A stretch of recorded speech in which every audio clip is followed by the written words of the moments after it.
Semoga kita juga menjadi orang-orang yang waras, tidak sesat pikir, walaupun kita berada di tengah dunia yang kadang-kadang mengalami kegelapan dan sesat pikir.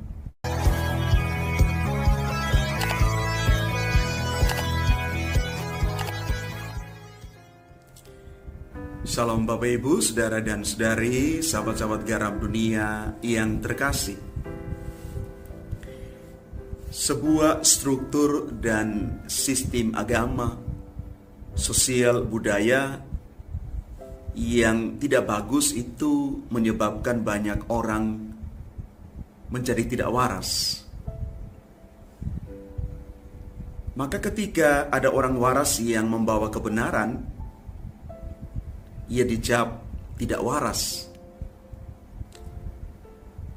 Ketika ada yang membawa terang kepada mereka yang biasa hidup dalam kegelapan, maka mata mereka tak tertahan dengan cahaya. Hal ini digambarkan di dalam bacaan Injil hari ini yang dikutip dari Injil Markus bab 3 ayat 20 sampai dengan 21. Yesus yang waras itu dicap tidak waras hanya karena dia melakukan mujizat dan mengajarkan hal-hal yang berbeda dengan kebiasaan orang-orang Yahudi. Yesus sedang melakukan satu perubahan spiritual yang mendasar terhadap satu masyarakat yang sesat pikir dalam banyak hal. Untuk mengerti kewarasan ilahi dan logika spiritual dalam semua hal yang terjadi, memang selalu membutuhkan perjuangan dan permenungan yang panjang dan dalam. Karena kita berhadapan dengan situasi kemapanan orang-orang atau kelompok yang hidup dan menghidupi pola pikir yang tidak mudah untuk diubah. Bapak Ibu Saudara dan Saudari yang terkasih, Daud dalam bacaan pertama hari ini berada dalam jalan logika spiritual panggilan Allah. Ia menang perang, namun Daud mengerti yang paling penting bukan soal menang perang, melainkan bagaimana kehendak Tuhan harus terjadi. Ia mestinya senang dengan kematian Saul musuhnya, tetapi dia berduka. Apalagi Saul dan anaknya mati sebagai pahlawan yang membela bangsanya. Bagi Daud, Saul itu adalah orang benar dan orang yang berkenan di hadapan Tuhan, karena ia dipilih sendiri oleh Allah yang maha besar.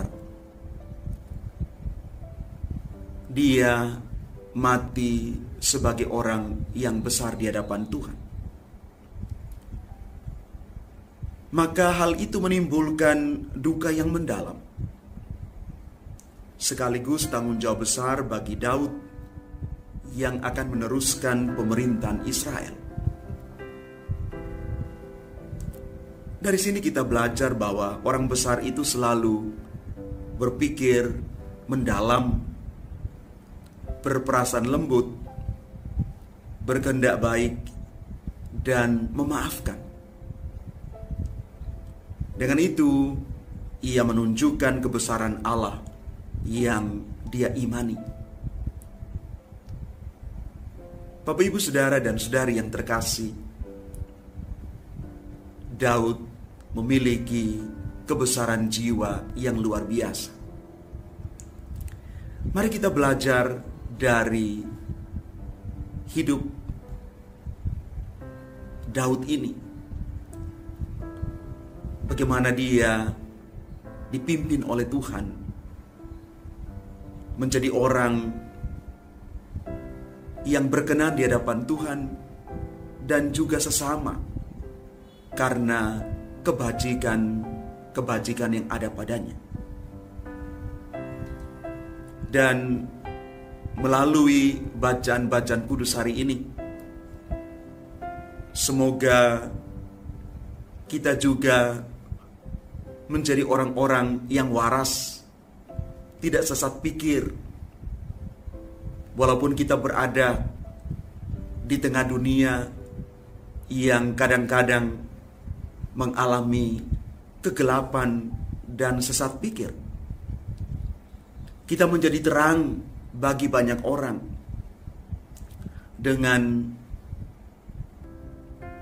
logika spiritual kita, semangat rohani kita yang membawa kita sendiri dan orang lain kepada kebaikan dan kebenaran.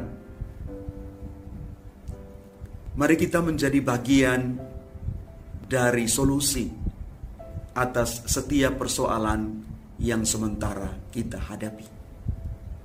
Tuhan memberkati kita sekalian.